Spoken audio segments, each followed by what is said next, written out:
Here we go. Well, first of all, my name is Yasmine Sherif, Executive Director of Education Cannot Wait, the UN's Global Fund for Education in Emergencies.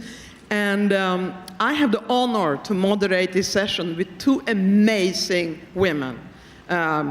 Jessica Stern, who is the United States Special Envoy for the LGBTI community, appointed by President Biden, and has a long experience on working on these issues and human rights and at various universities, and has been a staunch advocate for decades. And I also have with me Nomzamo Mbatha, who is the Goodwill Ambassador for the High Commissioner for Refugees, and who is also a groundbreaking actress in Hollywood and has also dedicated her life to human rights. I'm a human rights lawyer myself, so we have three women here, all at the same energy level, who are going to discuss education and human rights for all. But before we start, I also want to thank Global Citizen, amazing partner to Education Cannot Wait, for bringing us together. And I can tell you, all the voices and all the work that you are doing are making a difference on the ground. And if you want to know the difference you're doing in the education sector, just get on the Education Cannot Wait's website. We could not do this without the Global Citizen, the best partner ever for us. Now we start. So, we're going to discuss education. And we know that for girls, especially, they are often the most marginalized to access an education. So you can just imagine, you don't go through 1st to 12th grade, you get out of there, no education, simply because you're a girl. But there are also other challenges for any child, boy or girl, or whatever you define yourself, in accessing education in many parts of the world. Now, that's why we have Education Cannot Wait, the UN's Global Fund, that is a strong partner of Global Citizen. And we have just come out with a new plan, 4 years, 20 million children and adolescents in countries affected by armed conflict, climate disasters, and refugees will be reached, provided that we can mobilize $1.5 billion.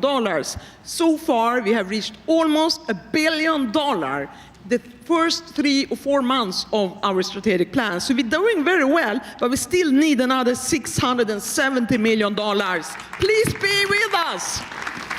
And thank you. So now, I'm going to have this discussion with my dear friends to give us the inspiration and answers. How can we mobilize the remaining 670, and how can we resolve some of the challenges faced by children and adolescents in some of the toughest places on the globe? I will start with Jessica Stern, the Special Envoy, and I want to start with you because we know, and you will know, that human rights are under assault around the globe. We speak about the access for Afghan girls to go to school. We know that very clearly. We have also seen now the threat of children and adolescents who belong to the LGBT. I can never get this right, despite the fact that my son belongs to the community. LGBTQI community. That's because we're always adding letters. We love it. So how can we have seen harsh challenges and threats toward children in Uganda, for instance, and we see it in many places where we operate. So my question to you is, how can governments take action to protect these children and make sure that their voice is heard and they get access to education without being ostracized or being killed? Over to you. Thanks so much, Yasmin. Can everyone hear me clearly? All right, excellent. Well, I just want to say that the vulnerability of children should be a priority for every person in the room today, every person watching online. The well-being, the safety, and the human rights of children is in our collective best interests. I also want to say that access to education for children, for youth, for young adults is a human right. And we should make it a priority at every level of society. So one of the arguments we sometimes hear is that There aren't enough resources for education, so we have to privatize education, or parents have to scrimp and save to send their kids to school. But that's not fair, and that's not right. Every society can prioritize access to education for their children. It's a matter of setting it as a priority. And why is access to education so important? Well, it's a way for kids to socialize. It's an opportunity for them to have access to information they wouldn't get only within their own families. It can be a safety net in case there's family or domestic violence. And of course, it becomes a pathway to good jobs, employment, and just good global citizens. So what can governments do? What can't governments do? This has to be at the top of our list of priorities. Thank you so much, Jessica. But governments can do a lot. That's why you were appointed. Couldn't have chosen a better candidate for that. Congratulations. We move over to you then, Nomzamo, and to build on that and other challenges faced. Education cannot wait. You know, as I already said, we launched our new cycle to reach 20 million boys and girls in crisis-affected areas. And we have this 1.5 billion target that we still have to reach. We know that the US has been a staunch supporter. It's one of our biggest partners. The EU is playing a big role, and we are looking to Europe to take on even a stronger role. And we are appreciative of everyone who supports us. But at the same time, we can't rely on governments alone. We need private sector that believes in this kind of work from an entrepreneurship approach. Results, move with speed, make it happen, and not just talk. And that's why we are here. And foundations. So how can they get involved? What is your advice? Thank you for that question, Yasmine. You know, I look at my life and I connect the dots looking back in the sense that had I not had access to any form of schooling, any form of education, I probably would not be sitting on this very stage today, because I am part of the statistics that was predispositioned to not make it out of a system that was built by an apartheid government to oppress its people. We look at countries that are underdeveloped, countries that are developing, and we see that when you do not put national interest at the top of your list and you put corruption instead, you do not free your people. You are unable to give quality education, especially in public schools where it matters most, because that is where the grassroots level is. I look at my life then and I think to myself, thank goodness that I had some sort of access to be able to get some kind of quality of education, but still not the very best. When I went to college, I didn't go to college because my parents was able to send me there. I went to college because private sector paid for my education. Wow. Private sector said, you will not have to worry about your school fees. You will not have to worry about student housing. You will not have to worry about any sort of morsel of food on the table because we will take care of it. Had it not been for private sector, I don't know if I would have been able to have any sort of college education. I then look at the work that I do with Global Citizen, the work that I do with Cotton On Foundation, the work that I've done with other private sector that continues to rally around the most marginalized and the most vulnerable. And I say that's how you do it. When one stands up and two stands up, 10,000 can stand up. But it takes the one to take the action, to show that it's cool to give back. It's cool to send kids to school. But most importantly, it is cool to care about something that is much greater than yourself. I love it.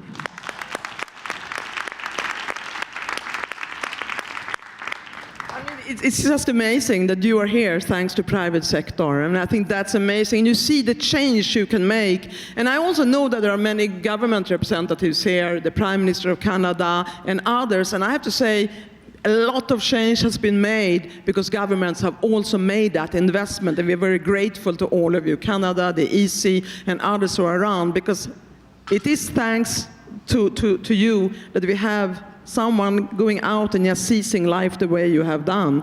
But the private sector engagement is really something that can turn it all around, because governments alone cannot make it. We have to do this together. Absolutely. And I think so much is being done, but not enough is still being done. Yeah.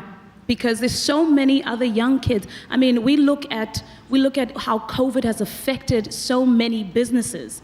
If COVID has affected the entrepreneurial journey, how much more has it affected young kids, especially in the education sector? Kids who already were at a predispositioned situation of, I may not even get to secondary school.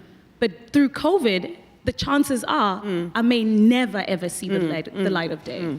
And it will haunt all of us if we don't support and empower children in all parts of the world to go to school and have something greater than ourselves. That is our shared humanity. I want to ask you this question. We have about 2 minutes and 23 seconds left. Your mother was a teacher, Nomzamo. Your mother was a teacher.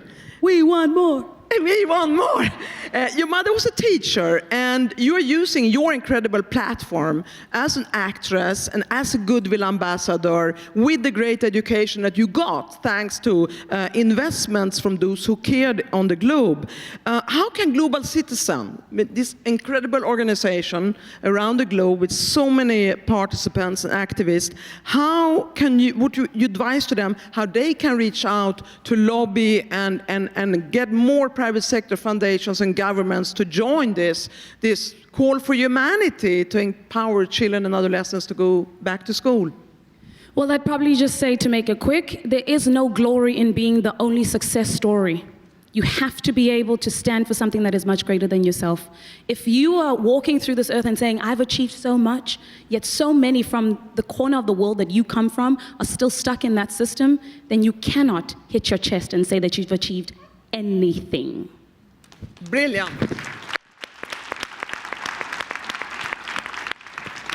I want to go to your school. It was great. They did a good job.